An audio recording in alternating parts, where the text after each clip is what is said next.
After 40, 50 years of working, you finally have the time. You dream of a peaceful sanctuary right in your own backyard. You picture yourself on a warm summer morning, basket in hand, harvesting sun-warmed tomatoes you grew yourself, the taste of a real homegrown strawberry, the pride of saying, "I grew that." But for so many of my friends here in the Midwest, that dream has turned into a frustrating battle. You're spending your hard-earned time and your fixed income on plants that just give up. You're dealing with aching knees and a sore back, and you're starting to think you just don't have a green thumb. What if I told you it's not your fault? After helping hundreds of retirees across the country, I've found it's almost always the same 5 simple mistakes. Mistakes that are easy to make, but even easier to fix. You can transform your garden from a source of stress into the pride and joy of your retirement. The number 5 mistake is one I see everywhere: overwatering. We see a droopy leaf on a hot Arizona afternoon, and our grandparent instinct kicks in. Quick, it's thirsty. But in the gardening world, too much love is the number 1 killer. The science: plant roots are like us. They need to breathe. When soil is constantly soggy, it pushes out all the air, and the roots literally suffocate and rot. It's called root rot, and it's a death sentence. The fix? The grandparent test. Forget complicated schedules. Once a week, do this. Push your index finger into the soil right up to the second knuckle. If it feels cool and moist, like a wrung-out sponge, walk away. Put the hose down. If it's dry, then give it a good deep drink. This one trick will save more plants than any other. Bonus tip: watering wisdom. Water in the early morning. This gives the leaves time to dry, preventing fungal diseases, and ensures the water soaks deep down to the roots before the hot sun steals it away. Why crowding your garden is like a crowded elevator. Nobody's happy. Mistake number 4 happens at the very beginning, right in the spring, fueled by that burst of optimism we all get. I call it the seed packet frenzy. We get a little excited at the garden center and plant everything too close together, thinking we'll get more from our space. The consequences? This creates a jungle where plants are fighting each other for sunlight, water, and food. The result is spindly plants, tiny or non-existent fruits, and a perfect, humid hideout for every bad bug and fungus in the zip code. The fix? Read the darn tag.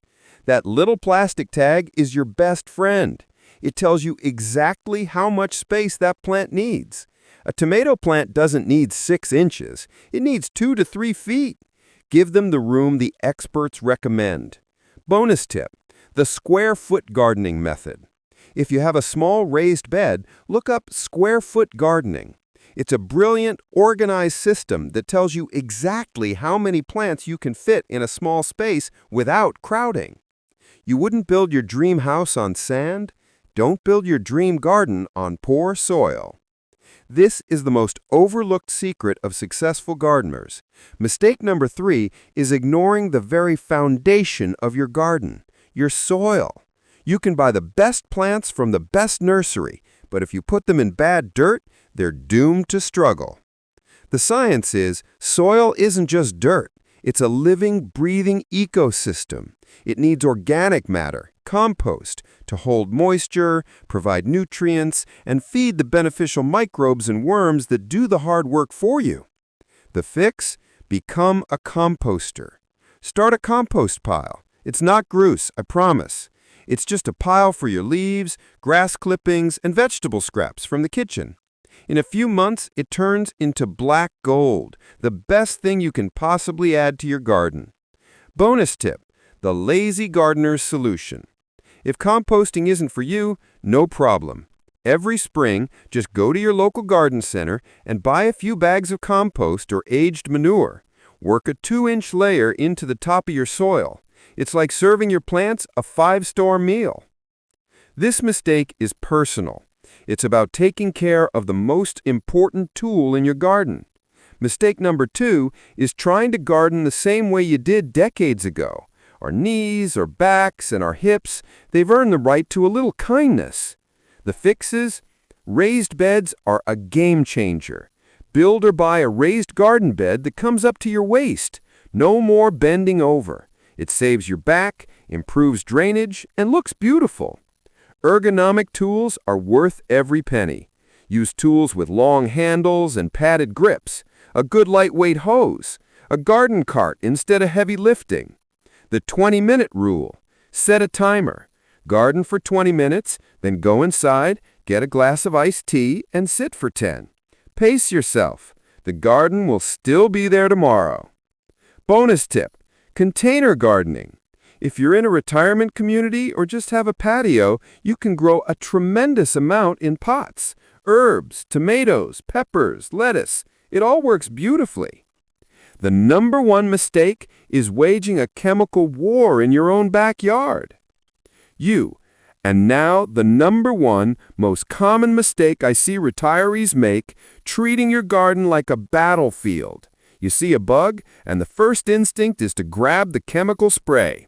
But that spray doesn't just kill the bad guys, it kills the good guys too, and it harms the soil and the pollinators we rely on. The fix? Work with nature. Companion planting. Plant marigolds everywhere. They repel nasty pests. Grow basil near your tomatoes. It makes them taste better and keeps flies away. Welcome the good bugs. Plant things like dill, fennel, and yarrow to attract ladybugs and lakewings. They are voracious predators of aphids. Tolerate a little damage. A few holes in your leaves is a sign of a healthy living ecosystem. You don't need a perfect magazine cover garden to have a successful, abundant one. So let's do a quick recap. Your new retirement gardening mantra is: don't drown your plants, use the finger test, give your plants space to breathe and grow, feed your soil, and your soil will feed your plants. Be kind to your body, garden smart, make friends with nature, don't fight it. You have the time now, you have the wisdom, let's use it to create a garden that doesn't just grow plants, but grows joy. If this video helped you see your garden in a new light, do me a favor. Share it with your gardening club, your neighbors, or your family. Let's help each other grow the gardens we've always dreamed of. And if you want more tips like this, please subscribe to the channel and hit the bell. Thank you for spending your valuable time with me. Happy gardening!